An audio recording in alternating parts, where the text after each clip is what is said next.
Go. Hey guys, today we got a crankshaft that we just got back from the grinder. It's just been reground at the grinding shop. So they reground this 10 under. That's what these red marks are.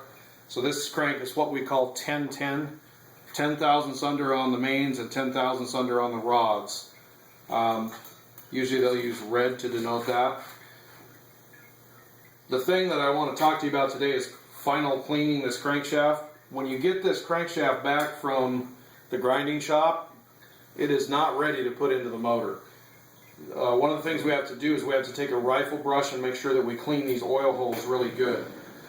I like to take some solvent, and I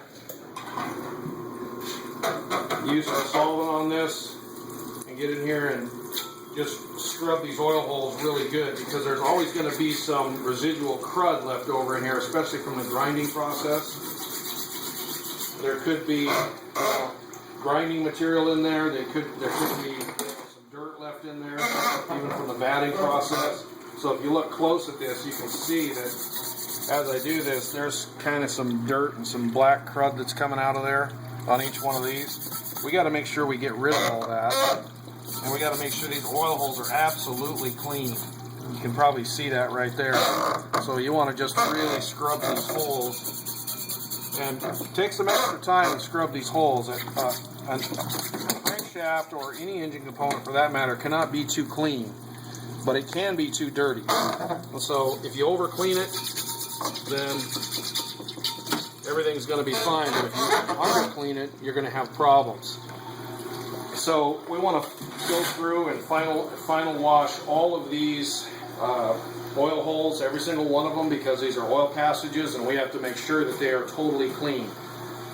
The other thing is if you look at the oil holes, after the machine shop grinds the crankshaft, they're going to deburr this oil hole here. Hopefully. They're going to do a good job of that. We have to make sure that those oil holes are deburred well. I like to take just a bearing, an extra bearing that I have, and I will take a rod bearing and I will run it over every single oil hole like this.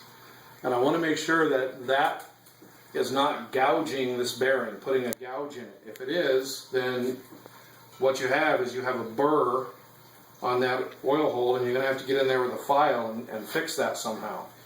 If you skip doing this, if you skip checking those oil holes for any kind of a burr, and you put the motor together, it could take out a bearing and wipe out your motor. So you need to do that to every oil hole on the rods and every oil hole on the mains. Preferably you kind of want to do that after the crank's been final washed. After we get all the oil holes absolutely clean, we're going to final wash this thing with hot water and soap. And again, I like to take the rifle brush during that process and rifle it out with hot water and soap, make sure they're all clean. Clean the crank thoroughly, blow it off with compressed air, and then go ahead and do the bearing thing for your oil holes. Make sure you have no burrs. And then one more thing before you install the crankshaft is make sure that you mic the journals. Check the journal size after it's been ground compared to manufacturer specifications, minus whatever they've taken off, of course. And check your oil clearances. Don't take for granted that they ground every one of these exactly right, because machine shops do make mistakes. Crank grinders can make mistakes. If there is a problem, you're going to need to take it back to them and say, hey, we got a problem here, and they'll take care of it. If you install it in the motor, it's yours. They're not really going to fix it if you don't take the time to mic these journals and verify that they are correct.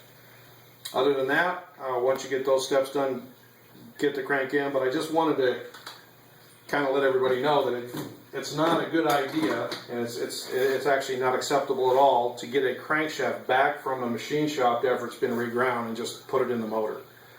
There's some cleaning, some checks you got to do, size checking, oil hole deburr, and all that stuff. It's critical. If you don't do that, you could lose your motor or a customer's motor. So hopefully that helps you. And remember, whatever you do, just make sure you get this stuff as clean as you possibly can. It's got to be clean. It's like a surgical operation. Thanks.